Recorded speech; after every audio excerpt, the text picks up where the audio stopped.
உறவுகள் அனைவருக்கும் வணக்கம். இன்றைய தினம் வரலாறு சிறப்புமிக்க ஒரு தினமாக இருக்க போகிறது. தமிழர்களுக்கு ஒரு தாழ்வு மனப்பான்மை எண்ணம் என்பது உண்டுன்னு அது ஒரு குறையா நம்ம பார்ப்போம். இந்த கூட்டத்தை பார்க்கும் பொழுது அந்த தாழ்வு மனப்பான்மை எங்களுக்கும் இருந்திருக்கிறது என்பதுதான் நாங்க இப்ப உணர்றோம். காரணம் என்னன்னா, தம்பிமார்கள் பலரும் என்கிட்ட சொன்னது, எப்படியும் ஒரு 500 பேர் கிட்ட நெருக்கி வந்துருவாங்க, நீங்க 200 பேர் இருக்கக்கூடிய அறையை தேர்வு பண்றீங்க, அது பத்தாதுனே அப்படின்னு சொல்லி பல பேர் என்கிட்ட சொன்னாங்க. நான் இல்ல தம்பி, இது தொடக்கமா தான் இருக்க போது, எத்தனை பேர் வருவாங்கன்னு நமக்கு தெரியாது. அது மட்டும் இல்லாம தமிழ் தேசிய அரசியல் தளத்துல யாருக்கும் இல்லாத அளவிற்கான அவதூறுகள் நம்ம இதெல்லாம் பரப்பப்பட்டு கொண்டிருக்கிறது. அந்த அவதூறுகளை எல்லாம் உடைப்பதற்கு நம்முடைய செயல்பாட்டுக்கான ஒரு கூட்டமா தான் இது இருக்க போகுது. அப்படி இருக்கும் பொழுது நம் மீது நம்பிக்கை கொண்டவர்கள் எத்தனை பேர் இருப்பார்கள்னு நமக்கு தெரியல. அதனால முடிஞ்ச வரைக்கும் கொஞ்சம் ரொம்ப ஒரு பிரமாண்டமான ஒரு இடத்தெல்லாம் தேர்வு செய்யாம முடிந்த அளவுக்கு ஒரு பட்ஜெட் ஃப்ரெண்ட்லியாக மிக குறைவான தொகையில ஒரு தொடக்கத்தை தொடங்குவோம் அப்படின்னு சொல்லி தான் இந்த அறையை நம்ம தேர்வு செஞ்சோம். அந்த அரங்கத்தை அது பத்தாம போனது ஒரு விதத்தில் மகிழ்ச்சியாக இருந்தாலும் அங்க நிற்கக்கூடிய தமிழர்களை பார்க்கும்போது எனக்கு உண்மையிலேயே வருத்தமாக இருக்கிறது. கொஞ்சம் பொறுத்துக்கோங்க, இன்று ஒரு நாள் மட்டும் பொறுத்துக் கொள்ளுங்கள். அடுத்த முறை நிகழ்வுகள் எல்லாமே சிறப்பாக இன்னும் ஒரு பெரிய இடத்துல நம்ம முன்னெடுக்கலாங்கிறத நான் ஒரு வாக்குறுதியாக கொடுக்குறேன். இதுல அடிப்படை என்ன அப்படின்னு பாத்தீங்கன்னா, ஏன் நம்ம ஒரு இயக்கமாக ஒருங்கிணைணும், ஏன் தமிழ் தேசிய இயக்கங்கள் பலவை இருக்கே, இன்னும் நிறைய சிறப்பான இயக்கங்கள்லாம் இருக்கிறாங்க தானே. அப்படி இருக்கும் பொழுது எதற்கு பாரிசாலன் ஒரு இயக்கத்தை தொடங்கணுமா, இதுக்கு பாரிசாலன் தொடங்கக்கூடிய இயக்கத்துக்கான தேவை இருக்கா அப்படிங்கிற கேள்விகள் எல்லாம் வந்த வணிகமாகத்தான் இருக்கிறது. இதுல அடிப்படை என்னன்னு பாத்தீங்கன்னா, இது பாரிசாலன் தொடங்கும் இயக்கமாக யாரும் கருத வேண்டாம். இது தமிழ் சமூகத்திற்காக தமிழ் தேசிய கருத்தாளர்கள் தொடங்கக்கூடிய இயக்கமாகத்தான் இருக்க வேண்டும். அதனாலதான் இந்த இயக்கத்திற்கு எந்த விதமான பெயர் சூட்டலோ கொள்கை வரையறைகளோ எதையுமே உங்ககிட்ட நான் அறிவிக்காம, இதுவரைக்கும் என் மீது நம்பிக்கை கொண்டவர்கள், இவர்கள் செய்வது சரியானதாக இருக்கும் என்று நம்பிக்கை உள்ளவர்கள் வாருங்கள், நாம் எல்லாம் ஒன்றாக சேர்ந்துதான் ஒரு இயக்கத்தை தொடங்க போகிறோம் அப்படின்னோம். தொடங்கிட்டு இந்த இயக்கத்துல சேருங்க நான் சொல்லல, நாம் எல்லாம் சேர்ந்துதான் ஒரு இயக்கத்தை தொடங்கவே போகிறோம். அப்ப இங்க இருக்கக்கூடிய ஒவ்வொருத்தரும் ஒரு இயக்கத்திற்கான ஒரு விதையாக வந்திருக்கிறீர்கள்.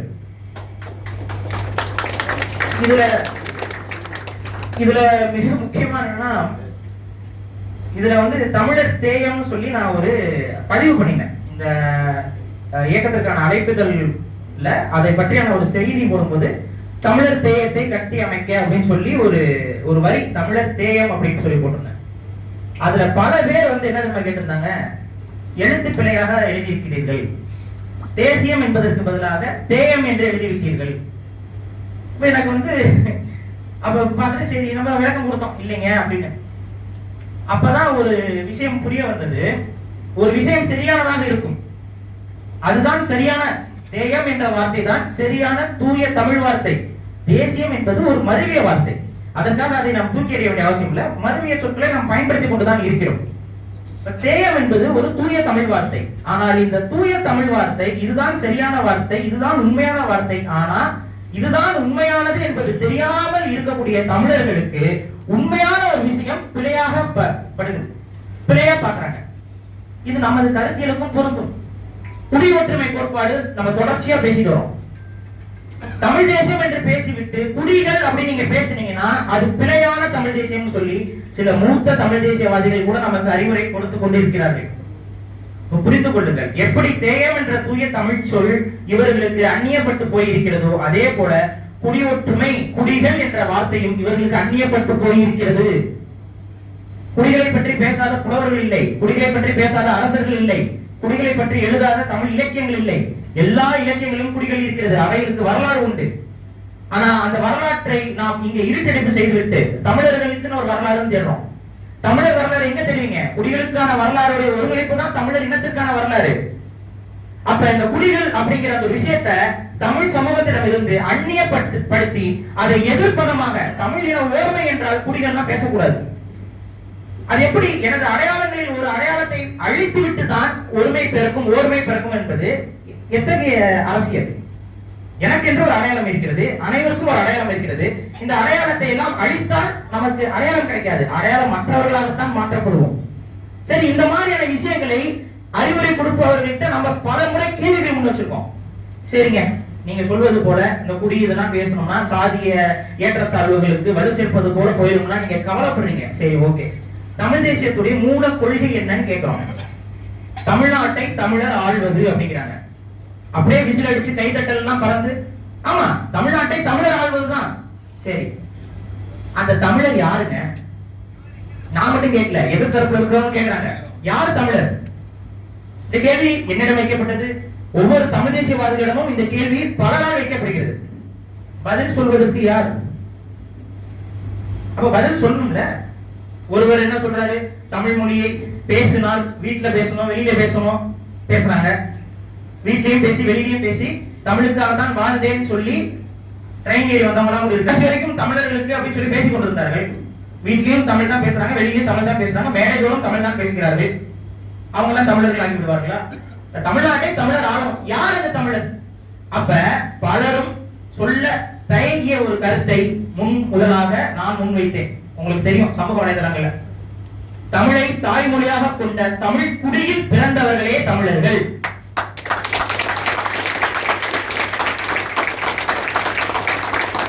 இதை சொல்வதற்கு தமிழக அரசியல்வாதிகளுக்கு அவ்வளவு ஒரு தயக்கம். ஏன் இவ்வளவு தயக்கம்? ஒரு இனம் என்பது பிறப்பால் வருவது, இதை யாருக்கும் மறுக்க முடியாது. உலக அளவுல ஒரு இனம் அப்படின்னு சொன்னோம்னா அது பிறப்பின் அடிப்படையில் வருவதுதான். அது வளர்ப்பின் அடிப்படையிலயோ இல்ல ஒரு ஊருக்கு வந்து நம்ம குடியாவதாலேயோ ஒரு இனம் மாறிவிட முடியாது. அப்ப பிறப்பின் அடிப்படையில் வருவதுதான் இனம்.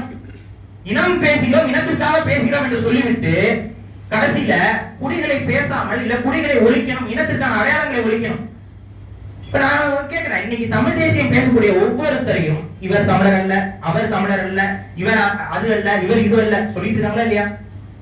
எதை வைத்து ஒருவரை தமிழர் என்று நம்ம அடையாளப்படுத்திக்க முடியும்? இல்ல உறுதிட்டு சொல்லதான் முடியுமா?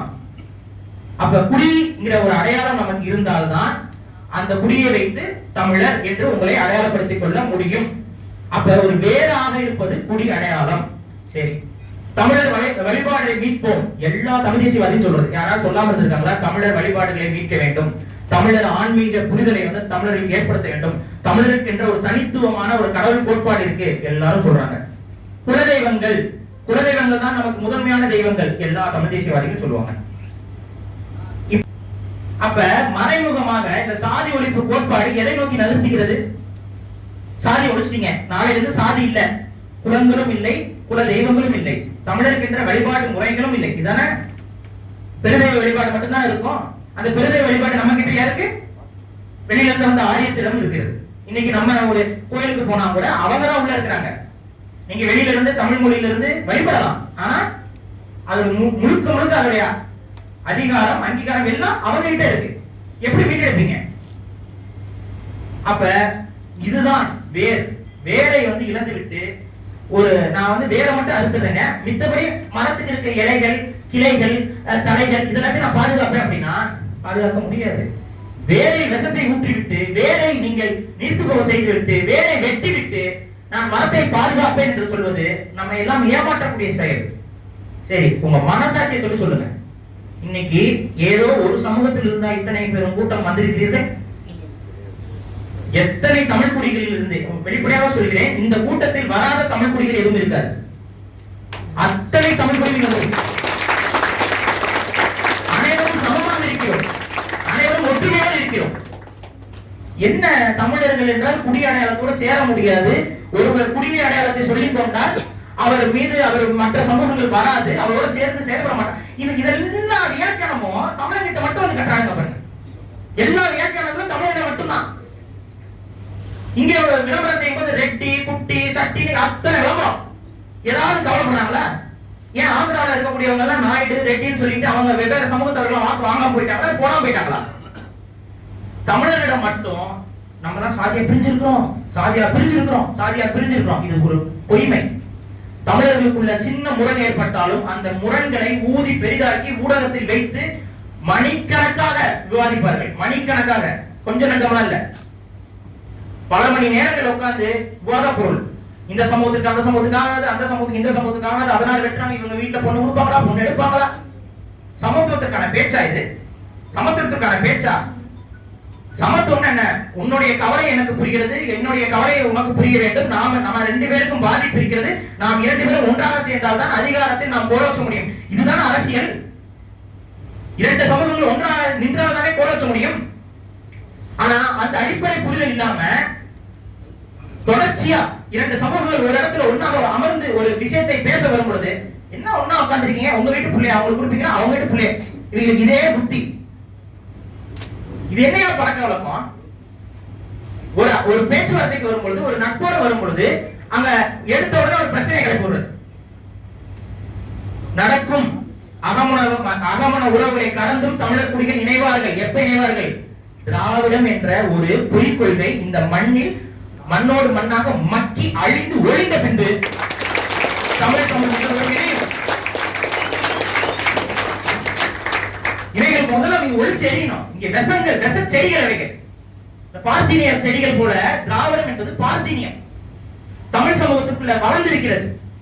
தமிழ் சமூகத்துடைய இது நீங்க திராவிட கட்சிகள், திராவிட செயல்பாட்டாளர்கள் அப்படி மட்டும் யோசிக்காதீங்க. இந்த திராவிட சித்தாந்தமும் சிந்தனையும் பல தமிழ் உணர்வாளர்களுக்குள்ளேயே குறைபாடு கிடக்கு. அதை உடைக்கணும். முதல்ல தமிழ் சமூகத்திற்காக, தமிழ் இனத்திற்காக எல்லாரும் ஒன்று என்று சொல்வதை இவர்கள் இன்றளவும் புரிந்து கொள்கிறார்களா? அவதூறு. சரி, ஒருத்தர் சொல்றாரு, சரி நீங்க முடிஞ்சா நடைமுறைப்படுத்தி காட்டுங்க.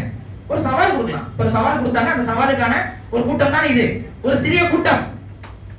ஆனா இந்த கொள்கைக்கு இத்தகைய ஒரு கூட்டத்தை உள்ளிருக்கக்கூடிய தன்மை இருக்குங்கிறத புரிஞ்சுக்கோங்க. இதே கருத்தியல் தமிழர்கள் அனைவருக்கும் சென்று அடையும் பொழுது ஒட்டுமொத்த தமிழ்நாடும் ஓரணியில் நிற்கும். ஒட்டுமொத்த தமிழ்நாடும் தமிழர் தேசியம், தமிழர்களுக்கான விடுதலை என்ற ஒற்றை புள்ளி இணைவார்கள். அதற்கான ஒரு விதை என்பது குடியொற்றுமை கோட்பாடு. தமிழ்நாட்டை தமிழர் தான் ஆளும். இங்க பல்வேறு இனத்தவர்கள் வாழ்ந்து கொண்டிருக்கிறார்கள். அவர்களுக்கும் நாம் இடஒதுக்கீடு என்ற ஒரு முறைமையின் மூலமாக அவர்களுக்கான வேலை வாய்ப்பு, கல்வி அனைத்தும் கொடுக்கப்படும். இதுதான் நம்மளுடைய கொள்கை. இங்க உடனே இருக்கக்கூடிய சிறுபான்மை சமூகங்கள், மொழி சிறுபான்மையினர்களுக்கு எதிரானவர்களா இவர்கள் கிடையவே கிடையாது, ஒருபோதும் கிடையாது. மொழி சிறுபான்மையினருக்கு எதிரானவர்கள் கிடையாது. எதுவரை அந்த மொழி சிறுபான்மையினர் தமிழர்களுடைய உரிமைக்குள் மூக்கை நுழைக்காமல் இருக்கும் வரை. தமிழர் உரிமை என்று வரும் பொழுது, ஆமாங்க இது அவங்க மண்ணு, இது அவங்களுடைய ஆட்சி, இது அவங்களுக்கான இடம் என்பதை அவர்கள் உணர வேண்டும். அவர்கள் உணரும் வரை எந்த பிரச்சனையும் இல்லை. அவர்களுக்கு அந்த உணர்வை கொடுக்க வேண்டும். தான் ஆந்திரா இருக்கு, தெலுங்கானா இருக்கு, 2 மாநிலங்கள் இருக்கு, கர்நாடகா இருக்கு, கேரளா இருக்கு. இங்கெல்லாம் போயிட்டு தமிழர்கள் போய் தமிழ் தேசியம் பேசுவது பயனற்றது. இது அவர்களுக்கான நிலம். அங்க அவர்களோடு சேர்ந்துதான் நம்மளுடைய உரிமைகளை நாம் நிலைநாட்டிக் கொள்ள வேண்டும். ஆனா இது நமக்கான நிலம், நமக்கான நிலப்பரப்பு. இந்த இடத்தில் நம்மிடம் தான் அதிகாரம் இருக்க வேண்டும், அவர்களிடம் இல்லை. ஆனா இன்னைக்கு யார் கையில் இருக்கு அதிகாரம்? தமிழ்நாட்டில் இருக்கக்கூடிய ஒரு சிறுபான்மை சமூகம் 5% கூட இல்லாத, அவங்க கிட்ட கேட்டீங்கன்னா நாங்க 35% இருக்கோம், 40% இருக்கோம் வாய்க்கு வந்ததை சொல்வார்கள். ஆனா வெறும் 5% தான் இருக்கிறார்கள். ஆனால் இன்னைக்கு அரசாங்கமே அவர்கள் கட்டுப்பாட்டில் தான் இருக்கிறது. தமிழ் தேசிய எழுச்சிக்கு தொடர்ச்சியாக எதிராக இருக்கக்கூடியவர்களாக தான் அவர்கள் இருந்து வருகிறார்கள். நம்ம பார்த்திருக்கிறோம். அதற்காக அங்க இருக்கக்கூடிய ஒரு சில நல்லவர்கள் இருப்பாங்க, தமிழ் தேசிய எழுச்சியை விரும்பக்கூடிய நபர்கள் இருப்பாங்க. அவங்க நமக்கு எதிரிகள் அல்ல. யார் நமக்கு எதிரி? தமிழ் தேசிய எழுச்சியை, தமிழருக்கான உரிமையை நிலைநாட்ட நாம் முற்படும் பொழுது அதற்கு தடைக்கல்லாக இருக்கக்கூடிய பிறமொழியாளர்கள் நமக்கு எதிரிகளாக இருப்பார்கள். அவங்கதான் நமக்கு எதிரிகள். இதுல கோட்பாட்டு அடிப்படையில் சொன்னோம்னா, ஆரியமும் திராவிடமும் நமக்கு பகை. இந்த ஆரியத்திடமும் திராவிடத்திடமும் எந்த விதமான சமரசமும் தமிழ் தேசியம் செய்து கொள்ள போவது இல்லை. இன்னும் வெளிப்படையா சொல்லணும்னா, திராவிடம் என்பது ஆரியத்தின் கைக்குழந்தை. தமிழ் தேசியத்தை நேருக்கு நேர் எதிர்த்து சண்டையிட துப்பற்ற ஆரியம் அவர்களுடைய ஒரு பிராக்சியாக உருவாக்கி விட்டதுதான் திராவிடம். திராவிடம் என்பது தமிழர்களுக்காக பேசுவது போலவே இருக்கும், ஆனால் அவர்கள் தமிழர்களுக்கு எதிராக செயல்படுவார்கள். ஒரு எடுத்துக்காட்டு சொல்றேன். தமிழ்ல குடமுழுக்கு நடத்த வேண்டும் என்பது அனைத்து தமிழர்களுடைய விருப்பமாகவும் இருக்கும். நம்ம என்ன பண்ணுவோம்? கோயில்ல தமிழ்ல குடமுழுக்கு வேண்டும்னு சொல்லி நம்ம கோரிக்கை வைப்போம், போராடுவோம், அதற்காக ஆரியத்தை எதிர்த்து செயலாற்றுவோம். இந்த நேரத்துல திராவிடம் நமக்கு துணை நிற்க வேண்டும் அல்லவா, நல்லவர்களாக இருந்தார் என்றார். ஆனா அவன் வரமாட்டான். அவன் என்ன சொல்லுவான், குடமுழுக்கு என்பதே தமிழர் முறை அல்லவே, குடமுழுக்கு எல்லாம் பண்ணக்கூடாது. சரி, என்னதான் பண்ணலாம், இந்த கோயிலுக்கும் உனக்கு சம்பந்தமே இல்லையே, இதத்தாயா அங்க இருக்கக்கூடிய ஆரியனும் சொல்றான், உனக்கு இந்த கோயிலுக்கும் சம்பந்தம் இல்ல, இதெல்லாம் வானத்துல இருந்து வந்தவன் கட்டி வச்சுட்டு போனது, இதுல நீ வழிபடுறதுக்கு நாங்க சொல்றதான் கேட்கணும்னு அவன் சொல்றான். அதே நீ சொல்ற இந்த கோயில்லாம் யாரு கட்டினா, ஆரியர். நமது அடையாளங்களை திருட நினைப்பவர்களுக்கு துணை போவர்கள் எப்படி நமக்கானவர்கள். இதுதான், இது ஒரு எக்ஸாம்பிள். திராவிடம் எந்த அளவுக்கு தமிழ் தேசியத்தை மடைமாற்றி தமிழ் தேசிய உணர்வை, இன்னைக்கு திராவிடம் இன்னைக்கு அரசியலை இந்த அளவுக்கு அரசியலை போல வச்சு கொண்டிருக்கிறது என்றால் அது தமிழ் தேசிய எழுச்சியோடைய விளைவுதான். இந்திய எதிர்ப்பு போராட்டத்துக்கும் திராவிடத்துக்கு என்ன சம்பந்தம்? இந்திய எதிர்ப்பு போராட்டத்தின் பொழுது ஒரு திராவிட சித்தாந்தம் அதை திருடிக் கொண்டது, அந்த போராட்டத்துடைய ஓர்மையை திருடிக் கொண்டது. அதற்கு அடுத்து ஒரு போராட்டம் வந்தது தமிழ்நாட்டில், அதே மாதிரியான ஒரு எழுச்சியோடு, அதான் ஜல்லிக்கட்டு போராட்டம். திராவிடம் இங்க பதவியில் இருந்ததுனால எவ்வளவு நேக்கா அந்த ஜல்லிக்கட்டு போராட்டத்தை மடைமாற்றி விட்டாங்கன்னு பாருங்க. அப்படியே மடைமாற்றிட்டாங்க. இன்னைக்கு பாருங்க, அதுக்கு அடுத்து பாருங்க, தமிழ்நாட்டில் ஒரு ஒருமித்த சிந்தனையோடைய ஒரு பெரிய போராட்டம் என்பது ஸ்டெர்லைட் போராட்டம். என்ன நடந்தது? எந்தவித கவலையும் இல்லாமல் ஒரு இந்த மக்களை நன்றாக பார்த்துக் கொள்ள வேண்டும், இந்த மக்களுக்காக நம்ம ஆட்சி அதிகாரத்துக்கு வந்திருக்கிறோம், இந்த மக்கள் தான் நம்ம இவ்வளவு பெரிய பொறுப்புலையும் பதவியிலையும் உட்கார வச்சிருக்காங்கிற ஒரு அடிப்படை என்ன இந்த திராவிடர்களுக்கு இருந்திருந்தால், துப்பாக்கி எடுத்துக்கொண்டு காவலர்களை வைத்து பொதுமக்களை, குழந்தைகள் இருக்கக்கூடிய குழந்தைகள், பொதுமக்கள், வயோதிகர்கள் எல்லாரும் அந்த போராட்டத்தில் இருக்காங்க.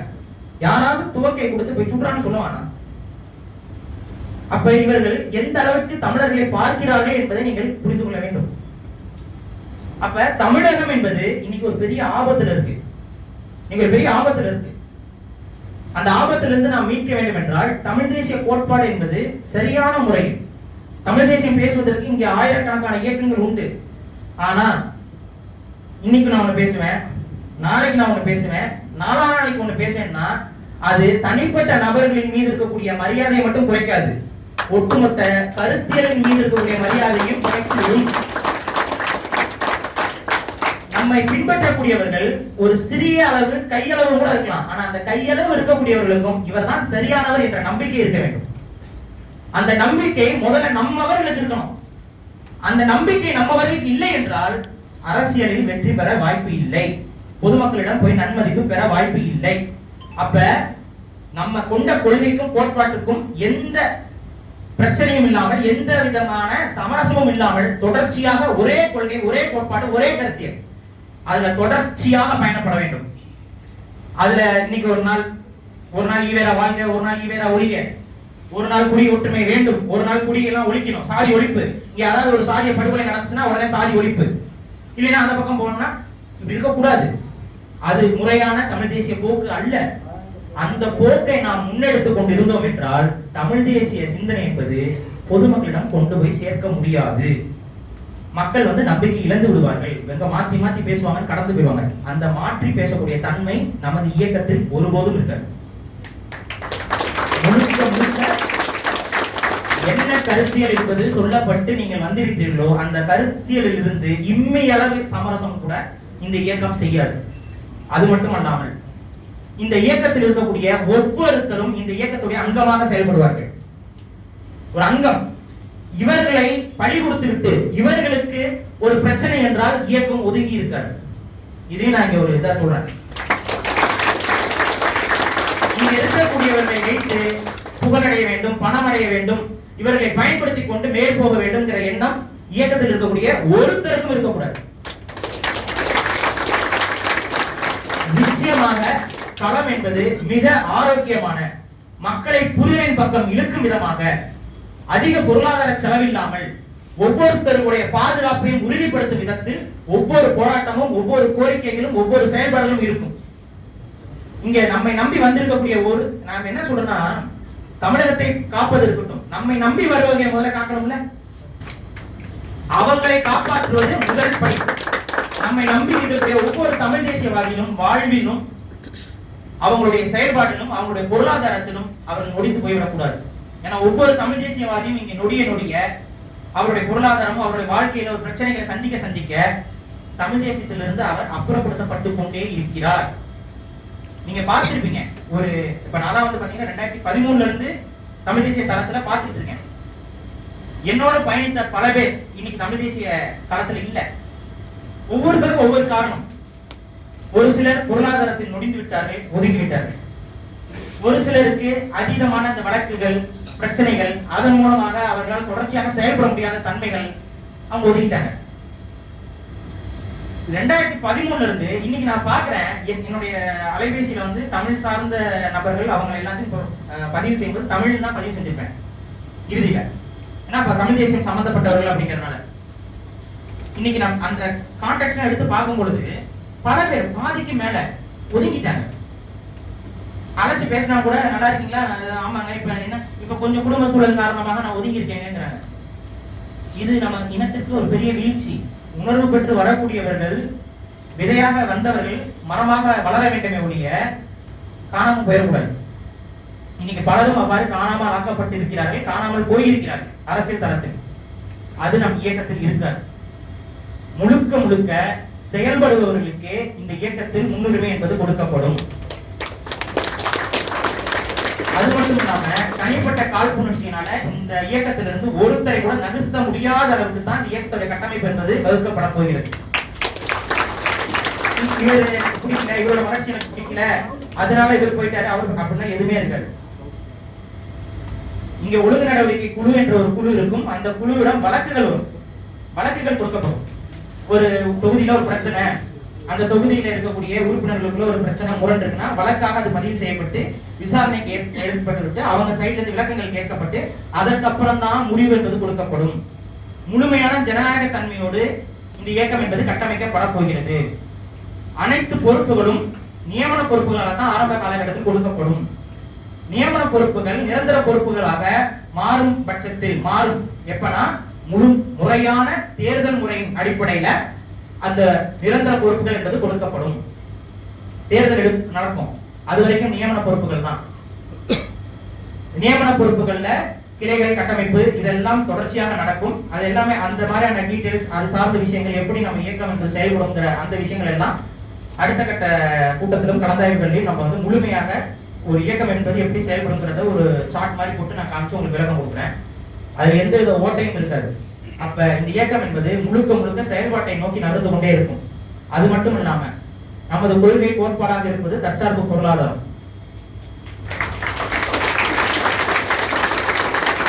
இந்த தற்சார்பு பொருளாதாரத்தின் மூலமாக ஒரு இயக்கம் பொருளாதாரத்தை ஈட்டும் என்றால் அது நமது இயக்கமாகத்தான் இருக்க போகிறது. இது முழுக்க இந்த இயக்கத்தில் இருக்கக்கூடிய இளைஞர்கள் அவர்களுடைய வாழ்க்கையில எந்த விதமான சமரசங்களும் செய்யாம அவங்களும் பொருளாதார ரீதியாக தங்களை மேம்படுத்திக் கொள்ள இந்த இயக்கம் உதவும். அது மட்டும் அல்லாமல் இந்த இயக்கத்துடைய தொடர் செயல்பாடுகளுக்கு பொருளாதார வசதிகளை இந்த இயக்கம் அவர்களுக்கு செய்து கொடுக்கும்.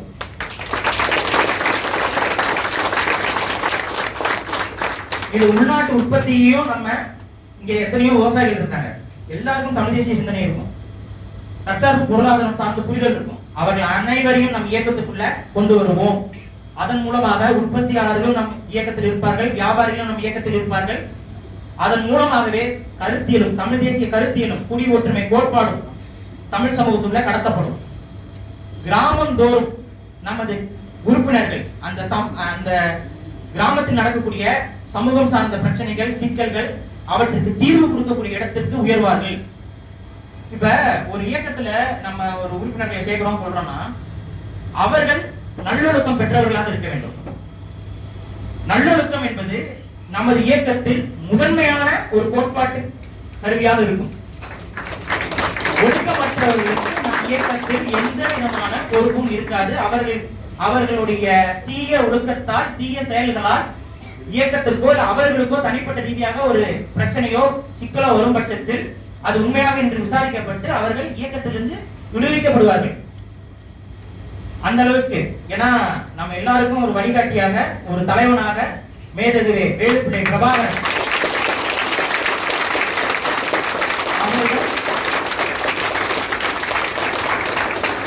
அவரிடம் நாம் கற்றுக்கொண்ட ஒரு பாடம் என்றால் நல்லொழுக்கம். கொஞ்சம் சிந்தித்து பாருங்க.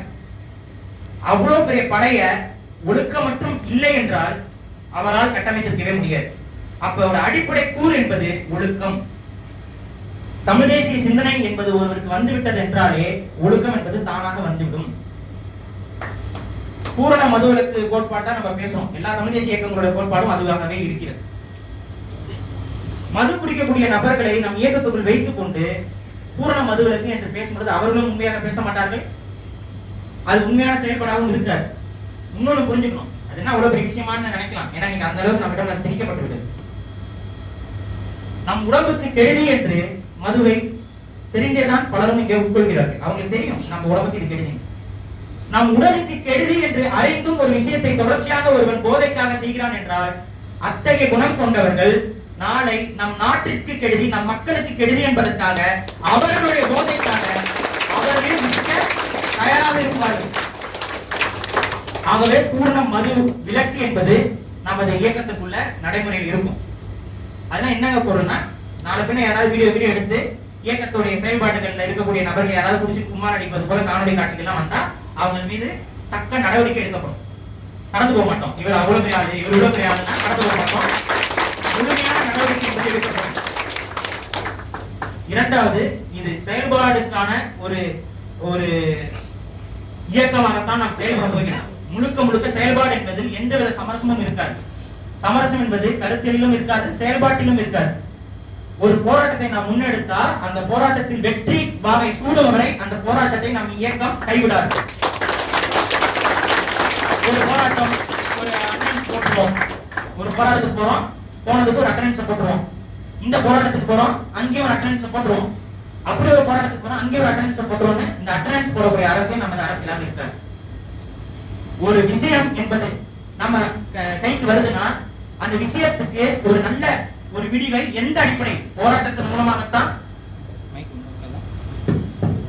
கேக்குதா பின்னாடி எந்த விதத்தில் நாம் தீர்வு காண முடியும் என்பது அதை முழுமையாக அறிந்து சில விஷயங்களுக்கு பாத்தீங்கன்னா நீதிமன்றத்தை நாடி நாம் தீர்வு காணும் விதமாக இருக்கும். தீர்வு என்பது நீதிமன்றத்தின் மூலமாகத்தான் இருக்கிறது என்றால் அதை நாம் நீதிமன்றத்தின் மூலமாக நம் இயக்கம் என்பது முழுவீச்சோடு தீர்வு காணும். இல்ல மக்களை ஒன்று திரட்டி போராடுவதன் மூலமாகத்தான் அந்த விஷயத்திற்கு நாம் தீர்வு காண முடியும் என்றால் அந்த போராட்டத்திற்கும் நம் இயக்கம் முழுமையாக செயல்படும். அப்ப எந்த விஷயத்தை எவ்வளவு எளிமையாக தீர்வு காண முடியுமோ தீர்வுகளை நோக்கி நகர்வதுதான் நமது இயக்கத்துடைய தலையாய செயல்பாடாக இருக்குமே ஒழிய அந்த தீர்வுகளை நாம் முதலில் கொடுப்பதன் மூலமாக மக்களிடம் நாம் நற்பேர் அடையலாம். எல்லா விஷயத்துக்கும் இவங்க பேசுறாங்க, நற்பேர் வராது. ஏன்னா நம்ம மட்டும் பேச மாட்டோம், பலரும் பேசுவார்கள். தீர்வு கொடுப்பவர்களிடம் மட்டும்தான் நற்பேர் என்பது மக்களிடம் சேரும். நம்ம ஒரு கூட்டத்துக்கு போறோம், கலந்துக்கிறோம், பேசுறோம், செயல்படுறோம், அதற்கு தீர்வு வரவில்லை என்றால் இவர் பேசுறாரு, செயல் இல்லை என்று சொல்லிவிடுவார்கள். நம்ம பேசவும் நமக்கு நல்லா தெரியும், செயல்படவும் நன்றாக தெரியும் என்பதை ஒரு உறுதியோடு நீங்க நாம் செயல்படுத்தி காட்ட வேண்டும். செயல்பாடு என்பது செயல்படும் பொழுது அதற்கான தீர்வு என்பது நமக்கு கிடைக்கும் பொழுது உறுதியாக்கப்படும். அப்பதான் மக்கள் மத்தியில நமக்கு நற்பேர் என்பது வரும். அப்ப இதுதான் நமது செயல்பாடு. இதுல இடையில ஒண்ணு சொல்லிக்கிறேன். நம்ம இயக்கத்தோடு அர்ப்பணிப்போடு உண்மையோடு நேர்மையோடு செயல்பட வேண்டும் என்று நினைக்கக்கூடிய நபர்கள் நம்மளுடைய பதிவேடுகள் இருக்கும். அந்த பதிவேடுகள்ல உங்களுடைய பெயர், உங்களுடைய மாவட்டம், எந்த மாவட்டத்தில் நீங்கள் வசிக்கிறீர்கள் என்ற மாவட்டம், உங்களுடைய தொழில், என்ன தொழில் செய்கிறீர்கள், அப்புறம் உங்களுடைய தொடர்பு எண், அதை மட்டும் கொடுத்து இங்க பதிவு செய்து கொள்ளுங்கள். நமது பொறுப்பாளர்கள் அழைச்சு உங்களை இயக்கத்துடைய அடுத்த கட்ட செயல்பாடுகளுக்கு ஒவ்வொன்றாக சொல்லுவார்கள். அதற்கு மிக முக்கியமானது இந்த இயக்கத்தில் சேர்ந்து செயல்பட வேண்டிய எண்ணம் கொண்டவர்கள் மறக்காமல் தவறாமல் அதை பதிவு செய்யணும்னு கேட்டுக்கொள்கிறேன். இன்னொன்னு, நம்ம எல்லாருக்கும் தமிழ் தேசியம் என்பது எங்க இருந்து புரிய தொடங்கி இருக்கும்னு பாத்தீங்கன்னா உணர்வுகளின் அடிப்படையில இருந்து. உணர்வு தான் அது மிக மிக முக்கியம். ஏன்னா உணர்வால் உந்தப்பட்டால் மட்டுமே தமிழ் தேசியத்தில் உண்மையாக நிற்க முடியும். சில நேரங்களில் எனக்கும் சோர்வுலாம் வரும். தொடர்ச்சியா பேசுறோம், கேட்கறதுக்கு ஆள் இல்ல, தொடர்ச்சியா பேசிக் கொண்டிருக்கும் பொழுது மக்களுக்கு இன்னும் புரிதல் வரல, சில நேரங்கள்ல இப்ப இந்த ஒரு நடிகர் ஒரு கட்சி ஆரம்பிச்சிருக்காரு, பார்த்திருப்பீங்க. அவருடைய கூட்டத்திற்கு வந்தவர்களும் பெரும்பான்மையானவர்கள் தமிழர்கள் தான். பாத்தீங்களா? அவங்களதான் நம்ம அரசியல்படுத்தணும்.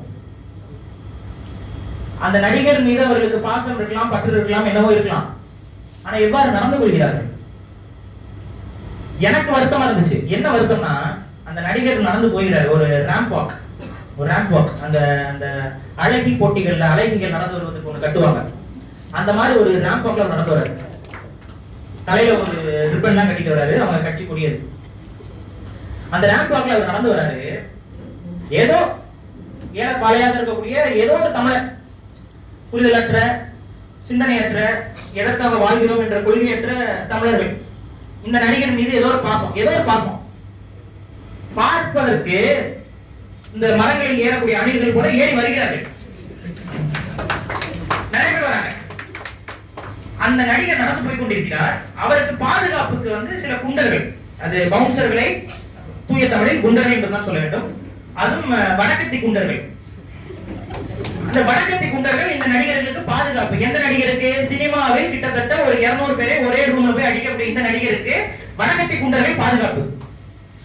சரி, அந்த வடக்கத்தி குண்டர்கள் என்ன பண்றாங்கன்னா, இவர் மீது பாசமா தாங்க ஏறி வரான், தூக்கி கடாசுறான்.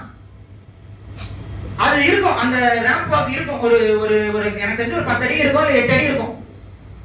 அங்க இருந்து தூக்கி வீசுறாங்க. கீழே விழுந்து படாத இடத்துல பட்டு, ஏதாவது கவலை இருக்கு அந்த நடிகருக்கு? உன்னை நேசிக்கிற, சரி வரா வந்து என்ன கடிச்சு வச்சிருவானா?